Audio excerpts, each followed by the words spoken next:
Image de marque totalitaire, les guerres du cola politique entre régimes idéologiques. Dans le paysage mondial de la gouvernance, les étiquettes idéologiques de communisme, socialisme, monarchie et fascisme servent souvent de mécanisme de marquage, masquant la recherche sous-jacente d'un contrôle totalitaire et d'une consolidation du pouvoir. Tout comme la rivalité entre Pepsi et Coca-Cola, où des marques distinctes se disputent la domination du marché tout en proposant des produits similaires, les nations épousant des idéologies politiques différentes s'engagent dans une lutte acharnée pour la suprématie, malgré leurs tendances autoritaires communes.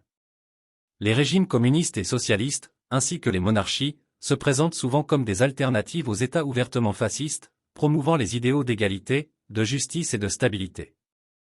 Cependant, sous le vernis de la rhétorique idéologique se cache une quête machiavélique du pouvoir, caractérisée par la manipulation, l'oppression et la consolidation de l'autorité. À l'instar des tactiques employées par les géants de l'industrie du cola, où les stratégies marketing façonnent les perceptions et la loyauté des consommateurs, les régimes politiques utilisent la propagande, la censure et l'endoctrinement pour cultiver l'allégeance de leur population. Le fait de qualifier le communisme, le socialisme et la monarchie de systèmes de gouvernance bienveillants sert à légitimer un régime autoritaire, en occultant la réalité de l'oppression et de l'exploitation vécue par les masses. De plus, la rivalité entre régimes idéologiques reflète la dynamique concurrentielle du monde des affaires, où chaque entité cherche à étendre son influence et à affaiblir ses concurrents.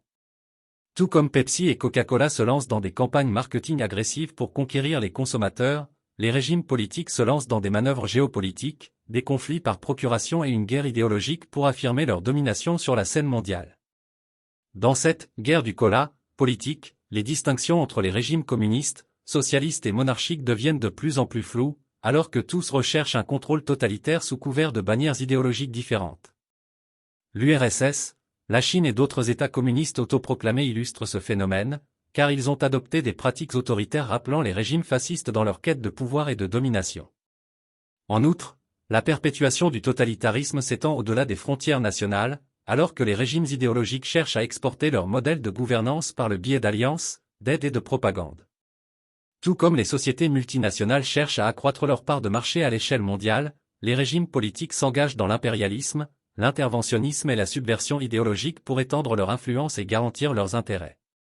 En fin de compte, les « guerres de cola » politiques entre régimes idéologiques révèlent la nature cynique de la politique de puissance, où les nobles idéaux sont exploités à des fins machiavéliques.